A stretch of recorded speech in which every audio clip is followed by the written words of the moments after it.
ફરી એકવાર ચિંતાના સમાચાર સામે આવ્યા। હવામાન નિષ્ણાંત પરેશ ગોસ્વામીએ માવઠાની આગાહી કરી છે।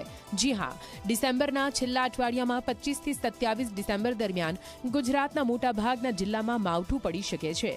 મજબૂત વેસ્ટર્ન ડિસ્ટર્બન્સ અને ઈશાનના ચોમાસાનો પ્રભાવ માવઠાનું કારણ બનશે। ઉત્તર ગુજરાતમાં માવઠાની શક્યતા સૌથી વધુ છે।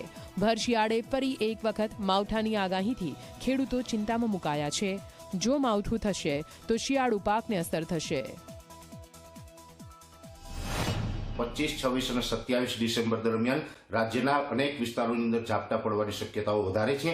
એનું મેઇન કારણ છે કે અત્યારે ઉત્તર ભારતના પહાડી પ્રદેશો ઉપરથી WD એટલે કે વેસ્ટર્ન ડિસ્ટર્બન્સ છે એ પસાર થઈ રહ્યું છે।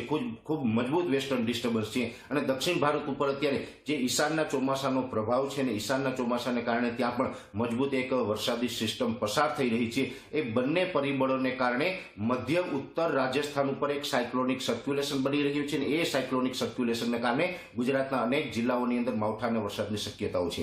ખાસ કરીને 22 ડિસેમ્બરથી ગુજરાતના અનેક જિલ્લાઓની અંદર વાદળછાયું વાતાવરણ થવાનું ચાલુ થઈ જશે। કોઈ ભાગમાં 1 ઇંચ કે 2 ઇંચ વરસાદ થવાની શક્યતા રહેશે।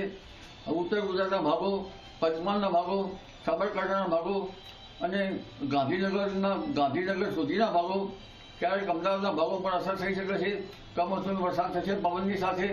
દક્ષિણ ગુજરાતનું હવામાન પણ પલટાશે, પશ્ચિમ સૌરાષ્ટ્રનું હવામાન પણ પલટાશે અને જૂનાગઢના ભાગોમાં પણ વાદળવાયુ આવશે।